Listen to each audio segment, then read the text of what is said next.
Thank you.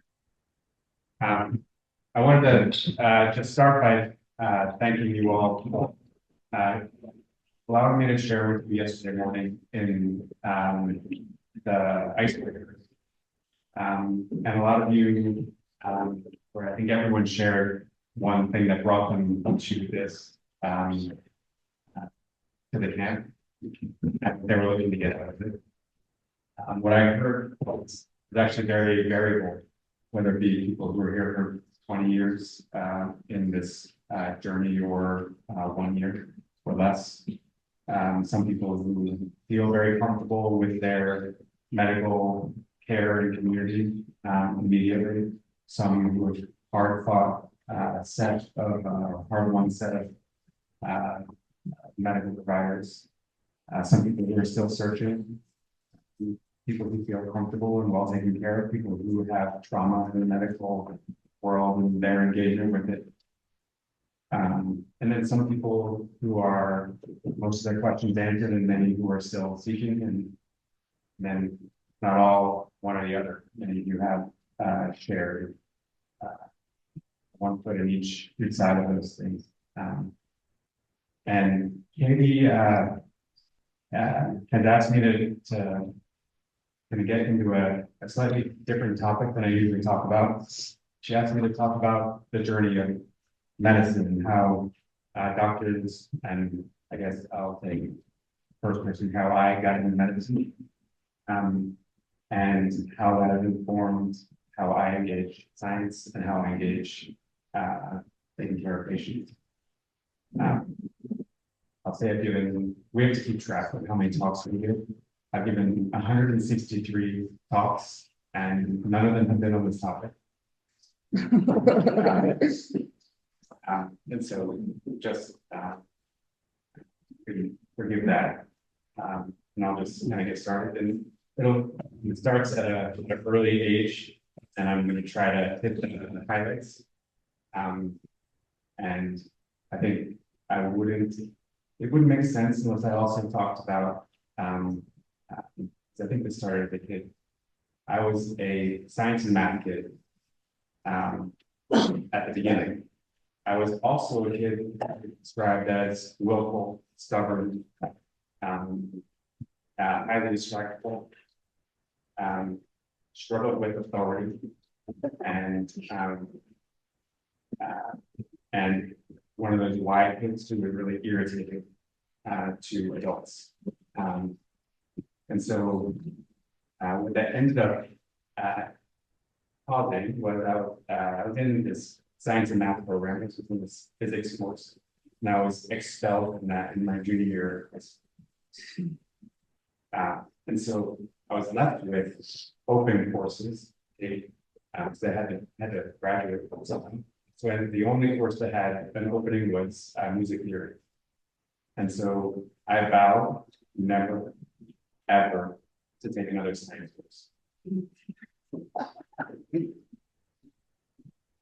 And instead, what happened for the next about 10 years was a career in music.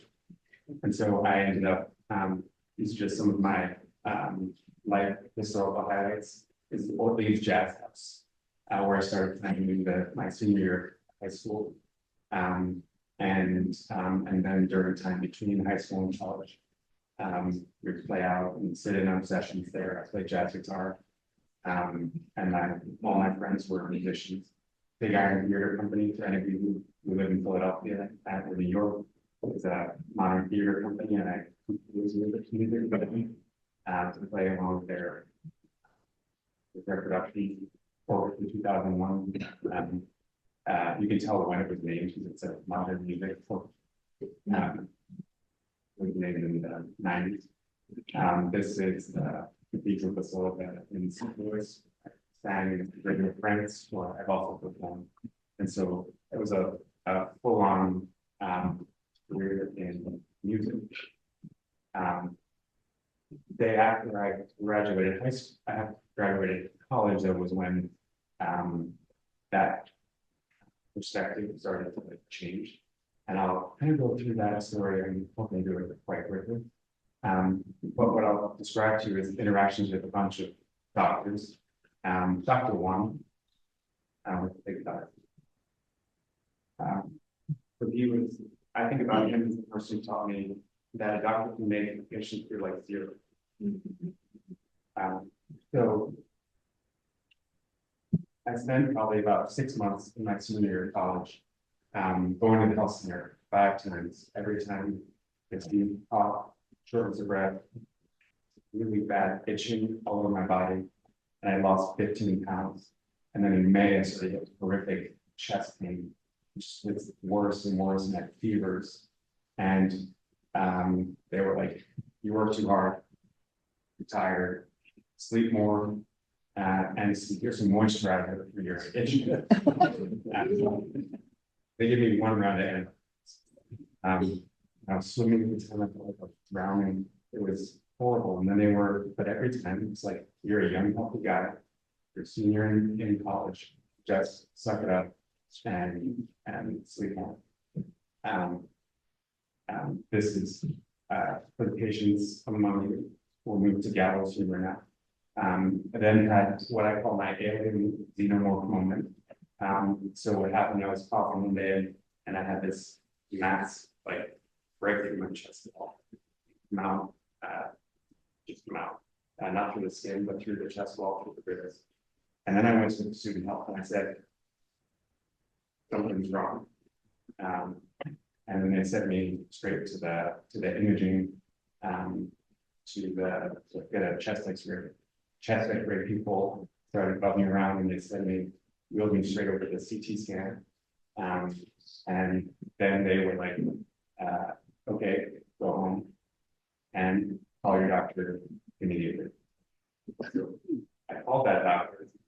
It was Friday. And and he said, "I'll see you Monday. Don't worry, you're not gonna die this weekend." And not much more you can say to tell someone maybe they will die. Right? And so with that moment, I realized just one simple sentence can make with one situation inform your whole sense of future mortality, vitality. So Monday, he said, "Actually, I don't want to see you. You have to go to another doctor tomorrow, Tuesday." That doctor, in my mind, is called fruit doctor. Because she spent half of our 20-minute appointment trying to think about what fruit were the best analogy for this type of tumor. And NCI, National Cancer Institute, has actually from their actual website. This is for doctors to have communications analogies. You pick a grape, is it a plum, is it a lime, is it a cantaloupe, or a grapefruit? So they described her word was ginormous. That's not great. She also said, "Well, it's not on the chart, but we got maybe it's a large cantaloupe, maybe it's a small watermelon." So that was those 20 minutes, and no one had told me when I walked in there. I saw on the door, he was like oncology. I didn't know what that was. No one told me before I walked into that alone. Who I was going to see. And again, no better way to make someone scared than to not tell them what's up. Dr. Drew.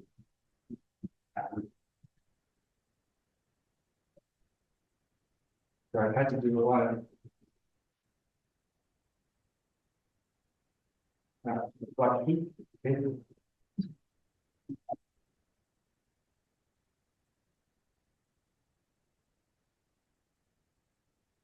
So he was beautiful.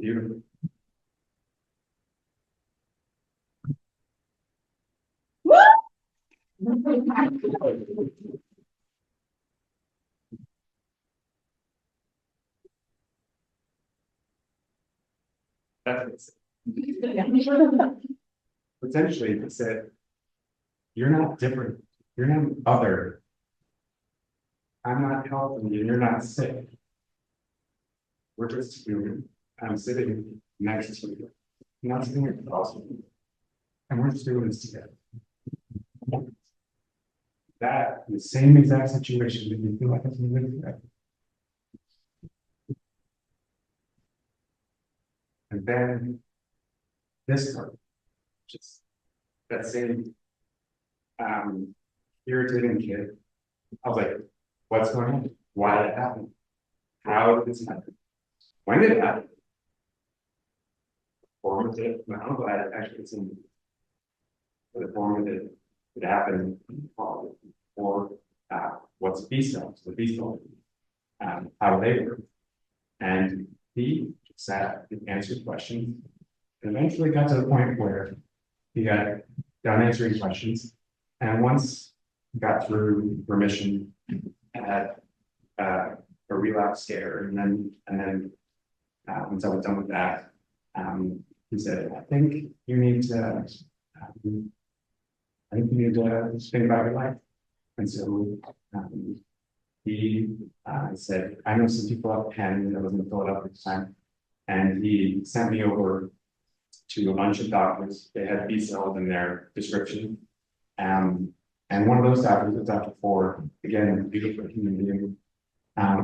He invited me over the winter break and took me through the immunology textbook every day, 2 sessions a day for a month. And he walked me through that textbook.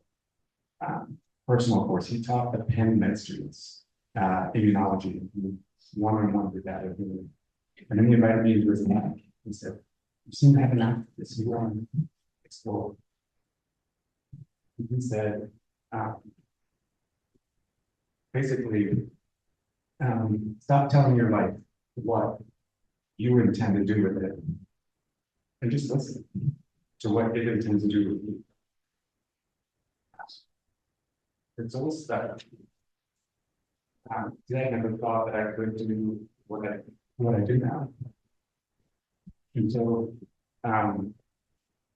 that then followed a series of really important mentors who kind of engaged this question of are these features or they thoughts in who you want? And so they helped me reframe stubbornness and persistence, distractibility as novelty seeking, being risk friendly, really risk seeking, as seeking innovation, authority issues as being comfortable disrupting ways of thinking. And then really helped me say, I just got to find my home in whatever way,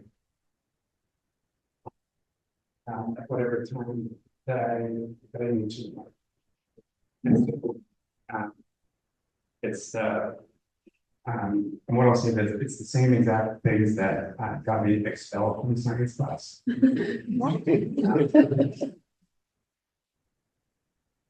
That I think define my science now.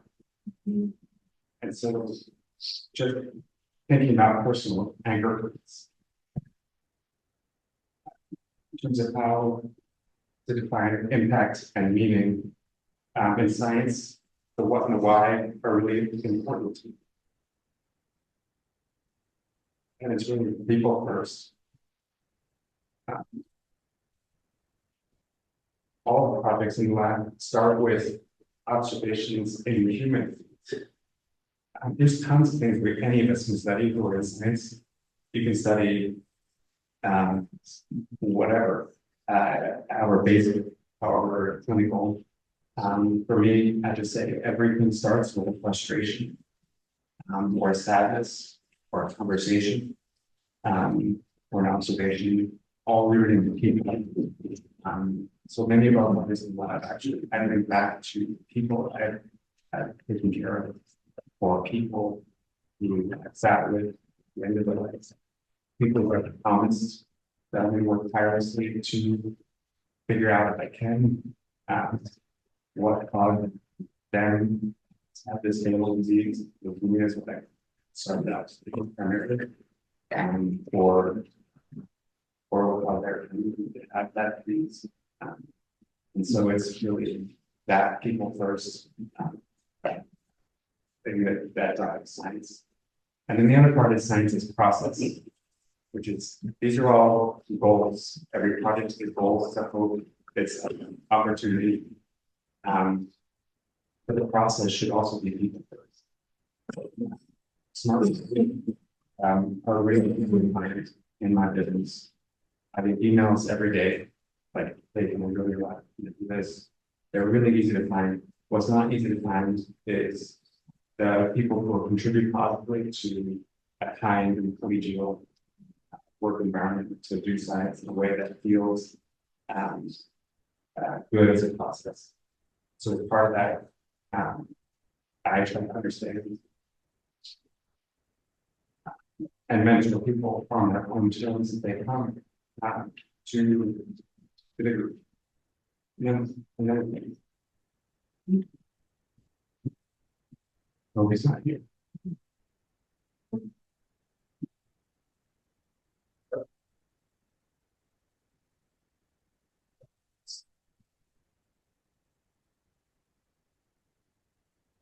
I think the good part is, I also don't want to sacrifice my present for the future. So that commitments to figuring out what is my whole cash meter as a volunteer. He is and his sister. I go home for dinner every night.